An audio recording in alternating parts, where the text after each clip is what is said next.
Welcome to the D.E.A.D podcast, where I discuss all things spooky and weird. I'm Desi, and today I'll be talking about the Emily Morgan Hotel. Let's get started.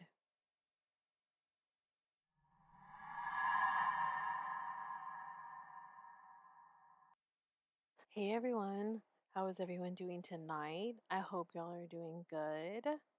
This episode is going to be a little bit different than in the past because I am going to be talking about the Emily Morgan Hotel. But what is so different about it is that I actually got to go and stay there. I stayed there for one night and it was beautiful. I loved it. I went down to the hotel bar and I had a beer. I had a Blue Moon with an orange slice, and I have a picture of that, so I will post that. And I also had dinner. They had chicken tortilla soup and like a Cobb salad. It was great. I took a picture of that. But it was beautiful. I had a lot of fun staying there. Nothing happened to me there, but I did enjoy staying there. It was so pretty. Yeah, so that's what this episode is going to be about. Let's get started.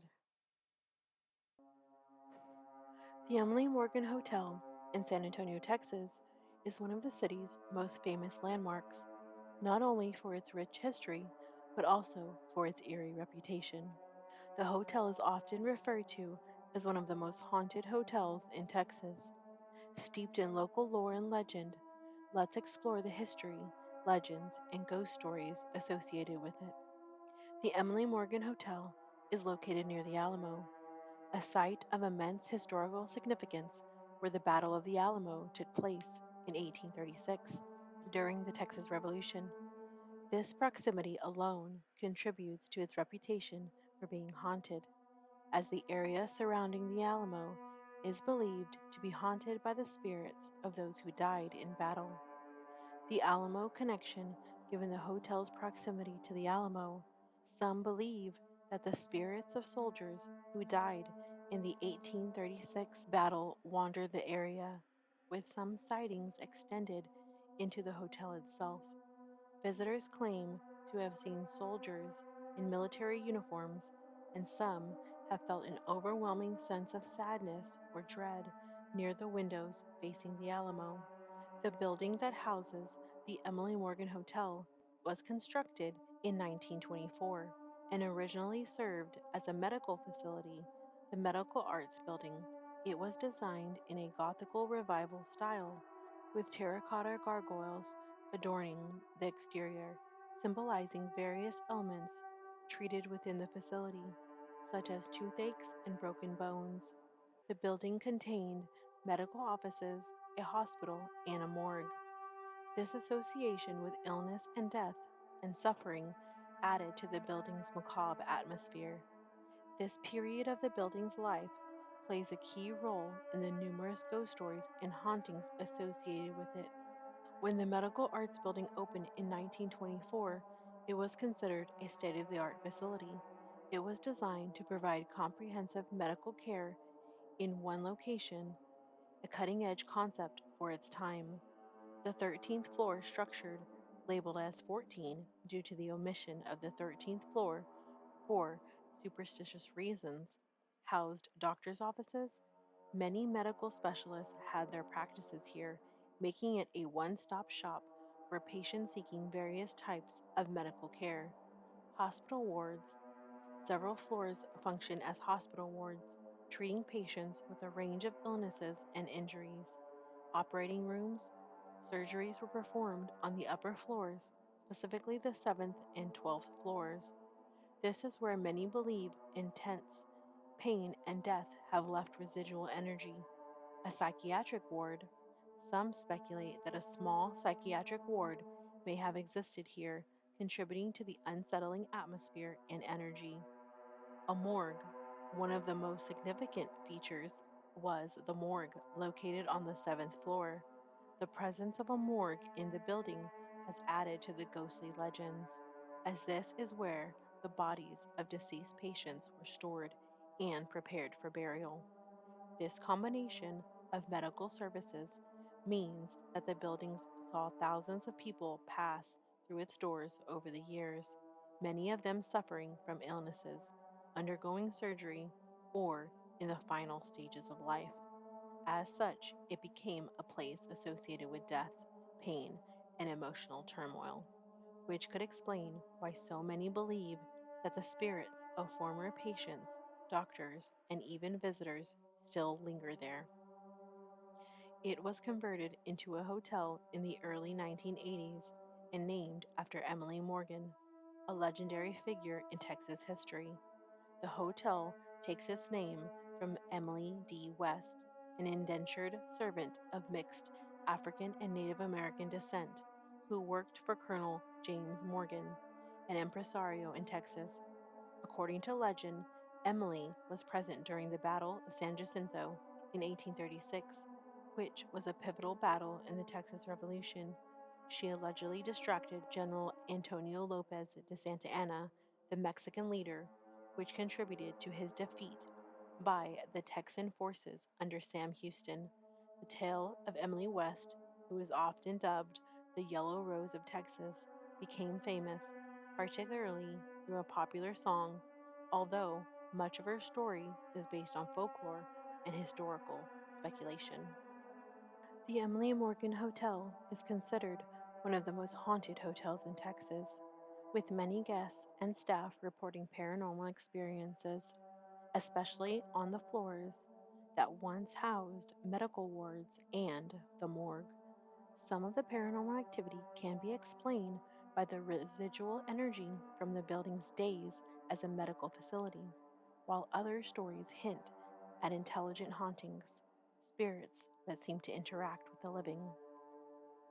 The most haunted floors are often reported to be the 7th, ninth, 11th, and 14th, which is actually the 13th floor, as many buildings skip the number 13 for superstitious reasons. The 7th floor is easily the most haunted area of the hotel since it was once used as both the surgery ward and the building's morgue. It's unsurprising that this floor was the highest number of ghost sightings and strange occurrences. This floor is notorious for paranormal activity, with reports of flickering lights, strange smells like antiseptic or chemicals, and sudden cold spots. Guests have claimed to hear disembodied voices and footsteps in the hallways when no one else was around. Some have even reported waking up to find ghostly figures standing at the foot of their beds. Ghosts have reported apparitions of doctors and nurses. People have seen figures in old fashioned medical attire, white coats, surgical masks, and nurses' uniforms, walking the halls as though they are still caring for patients. Some guests have reported seeing apparitions of patients, either lying in hospital beds or wandering the halls as if they are confused or lost. Many believe that the spirits of those who died during surgery or were stored in the morgue have not moved on. Some guests report hearing moaning or footsteps echoing down the hallways at night, as well as the sound of gurneys being wheeled along the floor. Despite no physical activity occurring, many guests have experienced strange occurrences with the hotel's elevators. The elevators have been known to stop on the 7th floor unprompted, even when no one has pressed the button. Take guests to floors they didn't request, especially the 7th, ninth, and 12th floors, areas most associated with hauntings. Operate erratically, including doors opening and closing with no explanation, or the elevator bouncing between floors before finally reaching its destination. This could be attributed to the residual energy from the building's hospital days, when patients and medical staff used the elevators frequently. However, some believe it is a sign of ghostly presence manipulating the machinery. Both the ninth and 12th floors were once home to patient wards and operating rooms, and they are notorious for ghost sightings and unsettling experiences. The ninth floor is known for the sound of disembodied voices, particularly moaning or weeping, as if the pain of former patients lingers there. Some guests have reported seeing ghostly figures in hospital gowns walking through halls. The 12th floor housed operating rooms where surgeries, including many that would have been considered risky or fatal at the time, were performed. The energy on this floor is described as oppressive and heavy. Guests have reported feeling as though they are being watched or followed. There are also reports of sudden temperature drops and feelings of unease, which many attribute to the spirits of those who died during surgery. Several guest rooms are notorious for paranormal activity, particularly those who were once part of the patient wards or located near the operating rooms. Rooms 1408 and 1403 are two of the most frequently reported haunted rooms. Several guests have reported extreme paranormal activity in room 1408, including waking up to the sensation of being watched or even touched by unseen hands. Some have seen shadowy figures standing near the bed or moving through the room, only to disappear when they turn on the lights, as well as items moving on their own, strange noises, and doors locking themselves. This room number 1408 is a notable nod to the infamous Stephen King short story and movie, but the real room in the Emily Morgan has its own unsettling energy. Room 1403 is similarly haunted, with reports of doors opening and closing on their own, strange cold spots, and the feeling of someone sitting on the bed. Guests have also complained of waking up to see a figure standing in their room. A few guests have even reported hearing voices or crying as if someone is in distress.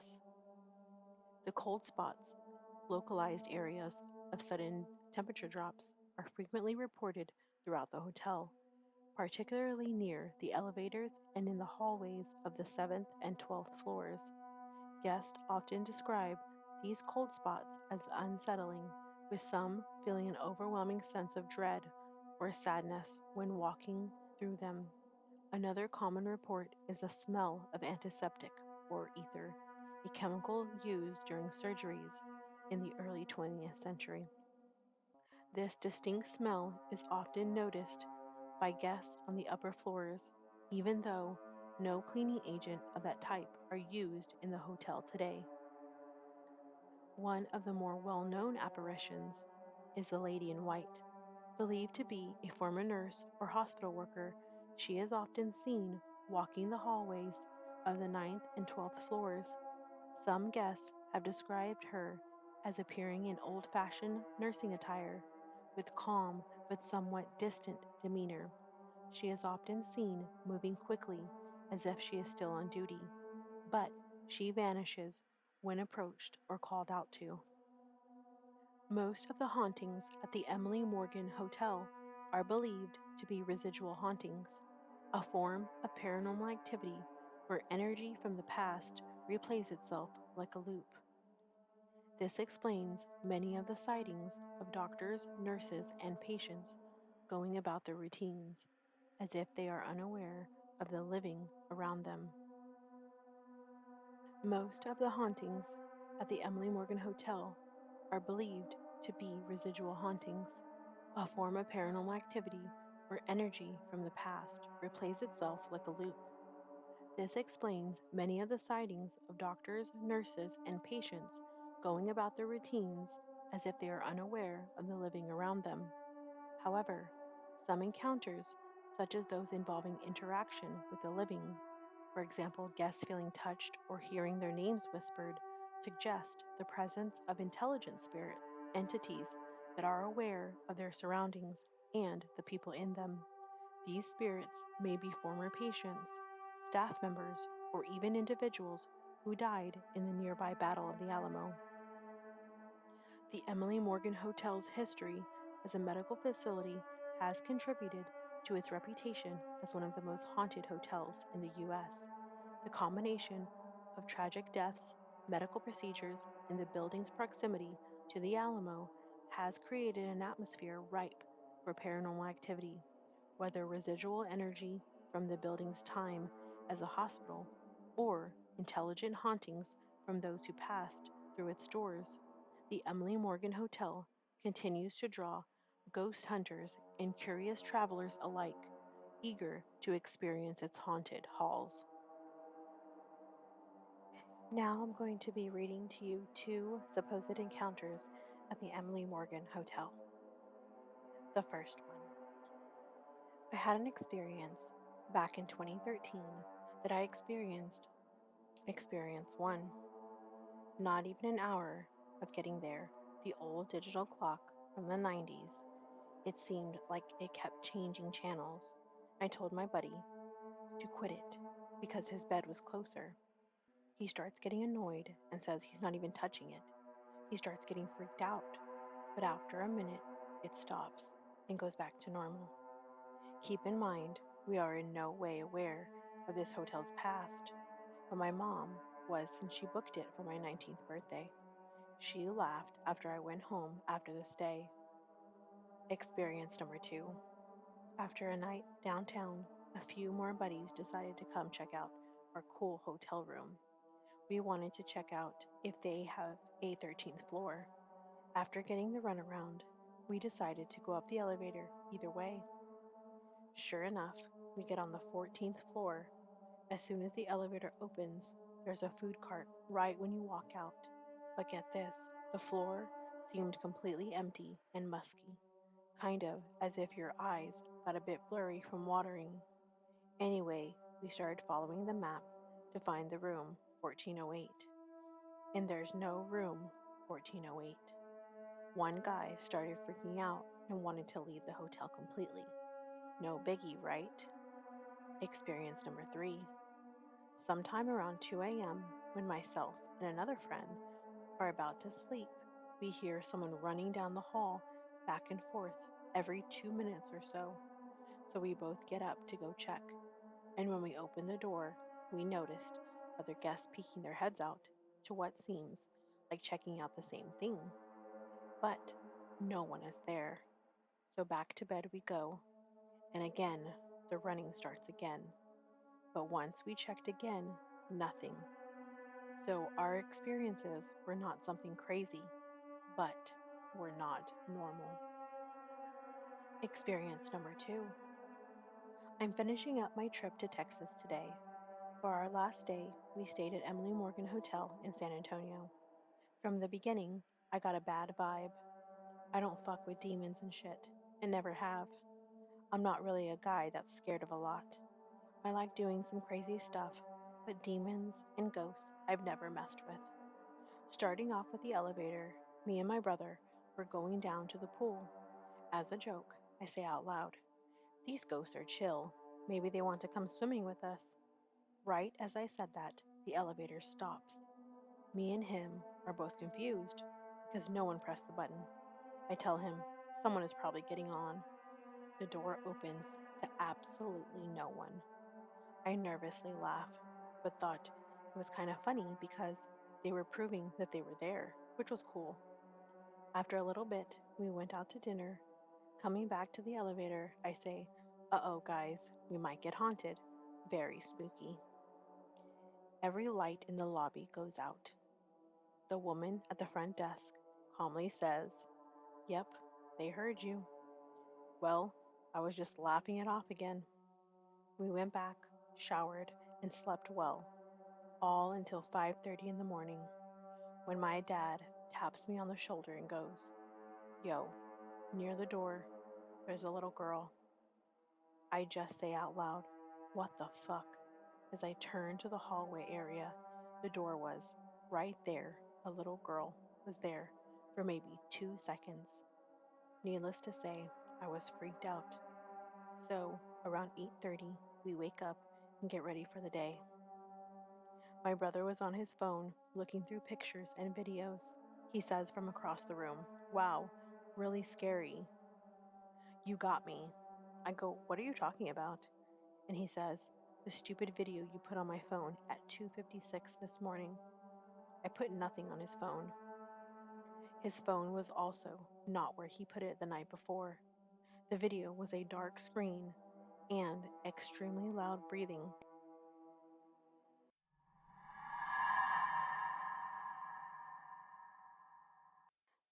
That brings me to the end of this episode.